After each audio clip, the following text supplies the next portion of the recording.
मैं खुश हूँ कि लोगों को फिल्म पसंद आ रही है और इतने दिन अब हो चुके हैं लेकिन फिल्म चल रही है और एक रेवेन्यू जनरेट हो रहा है थिएटर्स के लिए। लोग फिल्म देखने जा रहे हैं। तो ऑब्वियसली खुशी है इस बात की। तो ये क्या क्लैश कहीं टाला जा सकता था या नहीं, हम दोनों फिल्मों ने कोशिश की, ऐसा नहीं कि नहीं की। बट हम हमारी एक ही इशू आ रही थी कि वो दिवाली का थीम था रामलीला की वजह से, वरना हम कभी भी आ जाते। खाली वो एक झिझक थी कि कभी और आएंगे और वो थीम कनेक्ट होगा या नहीं होगा, बस उस वजह से, वरना कभी हमारा वो क्लैश होता ही नहीं है कभी किसी के साथ। दूसरी बात, अगर लेकिन आज देखें तो दोनों फिल्मों ने हफ्ते भर के बाद 300 करोड़ से ज़्यादा का रेवेन्यू जनरेट किया, जो एक मतलब जो रेयर है कि दो फिल्में आए और दोनों चलती रहें और इतना रेवेन्यू एक हफ्ते में जनरेट हो। वो मीडिया हाइप और क्लैश की वजह से जो एक प्रोग्रेसिव चीज़ है उसके बारे में कोई बात ही नहीं कर रहा है, जो थिएटर्स के लिए या हमारे एग्जिबिटर्स के लिए या हमारी इंडस्ट्री के लिए, कि that kind of a revenue is being generated in 1 week. एक हिंदी फिल्म से इतना यस। बड़ा रेवेन्यू जनरेट होना बहुत बड़ी बात है। एंड वो अभी भी चल ही रहे हैं एंड वो चलते रहेगा पूरा महीना, बिकॉज कोई फिल्में ज़्यादा हैं नहीं for the whole month. So that's a beautiful thing and a big thing, and I am happy कि रेवेन्यू जनरेट हो रहा है दोनों फिल्मों से। जी मनमोहन बिल्कुल। देसाई एरा के बाद कोई ऐसा है कि अब ये बोलते जा रहे हैं कि सिर्फ रोहित शेट्टी कर सकते हैं। नहीं, कैसे हैंडल करते हैं इनको? नहीं, कोई मुश्किल नहीं है। देखिए, ये एक पब्लिक के लिए मीडिया प्रेजेंटेशन में स्टार्स होता है, बट जब वो सेट पे होते हैं तो they are like any other technician. वो काम करने आते हैं। और जो कई लोग हैं इनमें से, जैसे अजय सर हो गए या अक्षय साहब हो गए या टाइगर हो रणवीर हो गए, ये पहले से हैं इस यूनिवर्स में। और जब ये यूनिवर्स का कॉन्सेप्ट होता है उसमें सब ये समझते हैं इस बात को कि आपका कैमियो होगा, बट देन जब आपकी फिल्म होगी तो हो सकता है जब अगली बार दीपिका की फिल्म बने या टाइगर की फिल्म बने या सिम्बा बने या सूर्यवंशी बने, उसमें अजय सर का कैमियो होगा। तो वैसे जैसे हम सूर्यवंशी बना रहे थे तो उसके एंड में अजय सर आते हैं, रणवीर आता है। तो जब यूनिवर्स जो अभी कल्चरली अभी शुरू हुआ है कई कुछ सालों से, 2018 में हमने पहली बार सिम्बा में ये शुरू किया था, बहुत लोग करते हैं, which is a very good thing. तो तो अब एक्टर्स भी ये समझते हैं कि यूनिवर्स है तो हमारा कैमियो होगा and then there will be a film on उस पर्टिकुलर कैरेक्टर पे।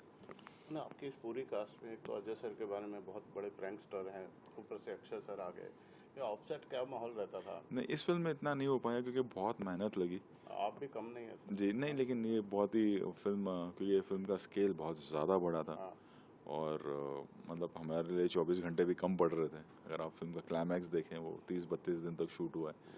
और तो इस तरह का ज़्यादा मस्ती ज़्यादा आपस में जो इन लोग बैठ के करते थे वो ठीक है, बट इस तरह का इतना वक्त नहीं मिला ये सब करने इस फिल्म में। फिर भी कोई ऐसा नहीं, इंसिडेंट इस जो फिल्म में यादगार ऐसा रहा कुछ है ऐसा नहीं। कोई शेयर करते हैं? ऐसा कुछ नहीं।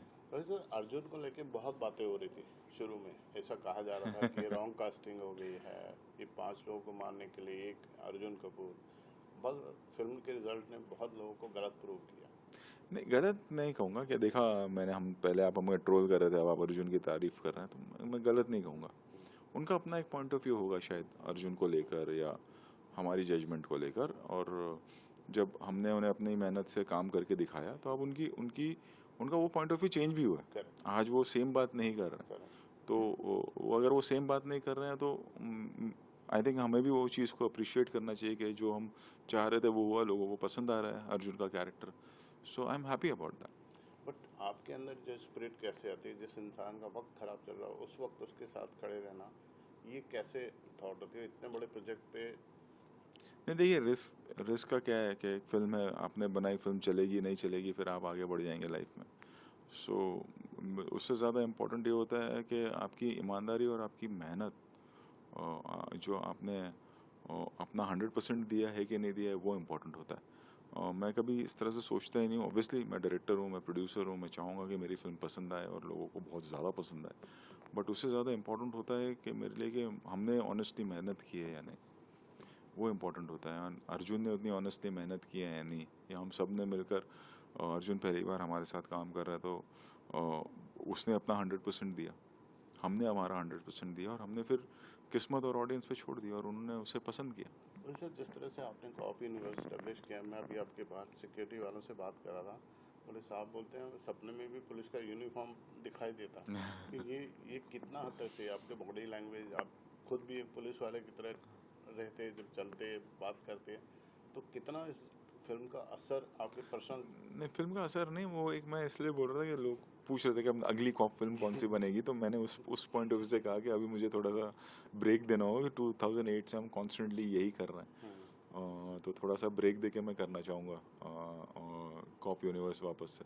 और आप एज ए डायरेक्टर अपने आप को फिट रखने के लिए क्या करते हैं? Mentally fit, physical fit, fitness के लिए क्या करते हैं आप? फ़िटनेस के लिए वो वर्कआउट ज़रूरी है, ठी करेक्ट खाना ज़रूरी है। 2 ही चीज़ें होती हैं, खाना, रेस्ट और वर्कआउट, ये तीनों का कॉम्बिनेशन करेक्ट होना चाहिए, जिसमें से खाना सबसे इम्पोर्टेंट है। तो अब हम नेक्स्ट कौन सा देख सकते हैं? आपका क्या? अभी हम लिख रहे हैं। अब ये तो कंफर्म है कि अब इमीडिएटली कॉप यूनिवर्स नहीं आएगा, और गोलमाल आएगी, कॉमेडी। कॉमेडी फिल्म आएगी।